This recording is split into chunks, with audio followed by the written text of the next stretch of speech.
Harut और Marut कौन थे, बाबुल का कुआं कहाँ है और हारूत और मारूत का जादू किस तरह का था।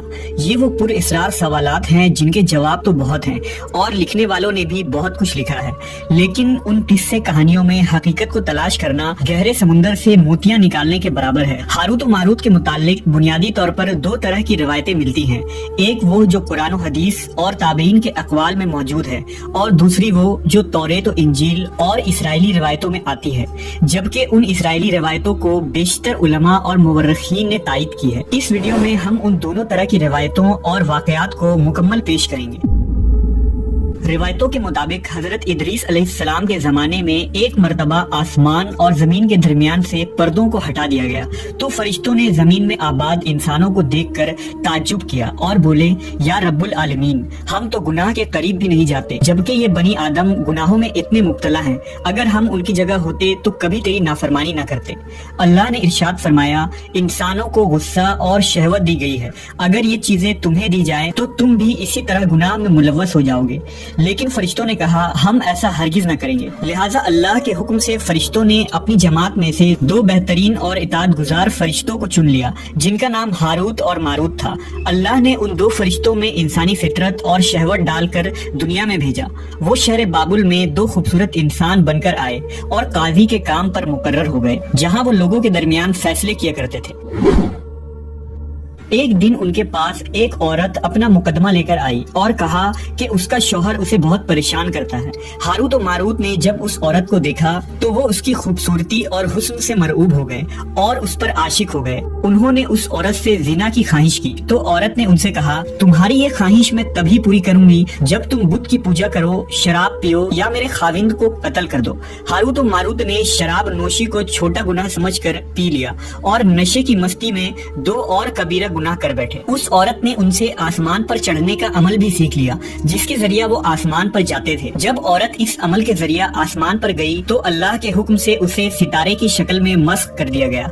चूंकि उस औरत का नाम जोहरा था, इसलिए वो सैयारा जोहरा कहलाया, जिसे आज वेनस कहते हैं। इस गुनाह की वजह से हारूत और मारूत खुद वो इसमें आजम भूल गए जिसे पढ़कर वो आसमान पर जाते थे और बतौर सजा उन्हें बाबुल के एक कुएं में उल्टा लटका दिया गया, जहां वो ता कयामत यूं ही कैद रहेंगे। ये एक इसराइली रवायत है जिसे इमाम इब्ने कसीर और फखरुद्दीन राजी जैसे मुफस्सरीन अफसाना और मन घड़त कहानी करार देकर सख्ती से रद्द कर देते हैं। वहीं इमाम सयूती जैसे उलमा इस रिवायत को मुस्तनद मानते हैं। हारूत और मारूत और चाहे बाबुल के सिलसिले में एक और रिवायत कसरत से बयान की जाती है, जिसके मुताबिक एक जमाना ऐसा था जब शहर बाबुल रोए जमीन पर तहजीब और तमद्दुन का मरकज था। यहाँ के लोग बातिल खुदा की परस्तिश किया करते थे। ये लोग अपनी किस्मत उनसे वाबस्ता समझते थे, इसलिए इल्म नजूम और इल्म फल्कियात में बड़े माहिर थे।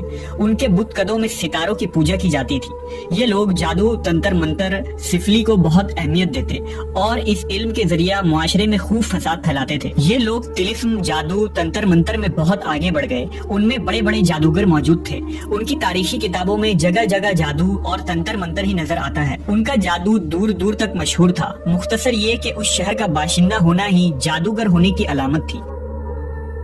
जब हजरत सुलेमान अलैहिस्सलाम की हुकूमत आई तो आपने उन लोगों को इस शिरकिया अमल से रोका और उनकी सहर और जादू की किताबों को एक जगह जमा करके अपनी अजीम कुर्सी के नीचे दफन कर दिया, ताकि इस फितना अंगेज इल्म का जड़ से खात्मा हो जाए। जब सुलेमान अलैहिस्सलाम की वफात हुई तो शैतान ने उन किताबों को दोबारा खोद कर निकाला और लोगों से कहा कि सुलेमान पैगंबर नहीं था, बल्कि उन किताबों के जरिए हुकूमत किया करता था। लिहाजा हवा में उड़ना, जिन्नात पर काबू और सुलेमान अलैहिस्सलाम के गैर मामूली मुआजिज़ात दरअसल जादू और सिफली का अमल था। बनी इसराइल ने उसकी पैरवी की और उन किताबों को पढ़ना शुरू कर दिया। लिहाजा दोबारा ये शर अंगेज इल्म इस कौम में सुरायत कर गई। अल्लाह ने सुलेमान अलैहिस्सलाम पर लगाए गए इल्जाम और तुहमत की नफी करते हुए सूरह बकरा में फरमाया है, और उन्होंने उस चीज की पैरवी की जो शैतान सुलेमान की बादशाहत के वक्त पढ़ते थे, और सुलेमान ने कुफ्र नहीं किया था लेकिन शैतानों ने ही कुफ्र किया। लोगों को जादू सिखाते थे और उस चीज की भी जो शहर बाबुल में हारूत और मारूत दो फरिश्तों पर उतारा गया था, और वो किसी को ना सिखाते थे जब तक ये ना कह देते कि हम तो सिर्फ आजमाइश के लिए हैं, तू काफिर ना बन।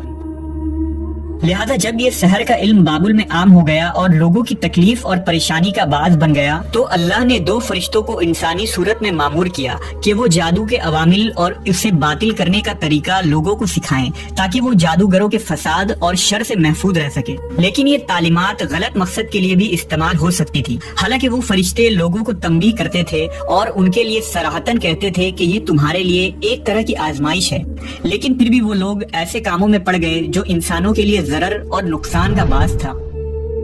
بعض عربی داستانوں میں اس کنویں کا ذکر بھی ملتا ہے جہاں کئی لوگ پہنچے اور ہاروت و ماروت سے ملاقات کر کے جادو کا علم بھی سیکھا، جبکہ بعض مورخین کا کہنا ہے کہ عراق کے شہر حلہ کے قریب ایک کھنڈر میں موجود قدیم کنواں ہے جہاں سے بابل کی سرحد شروع ہوتی تھی۔ یہ اس کنویں کو ہی چاہے بابل قرار دیتے ہیں۔ بہرحال اس واقعے سے یہ سبق ملتا ہے کہ سفلی اور جادو ایک شرکیہ عمل ہے، مگر یہ کہ اس کا استعمال فساد اور شر پسندی کے خاتمے کے لیے کیا جائے۔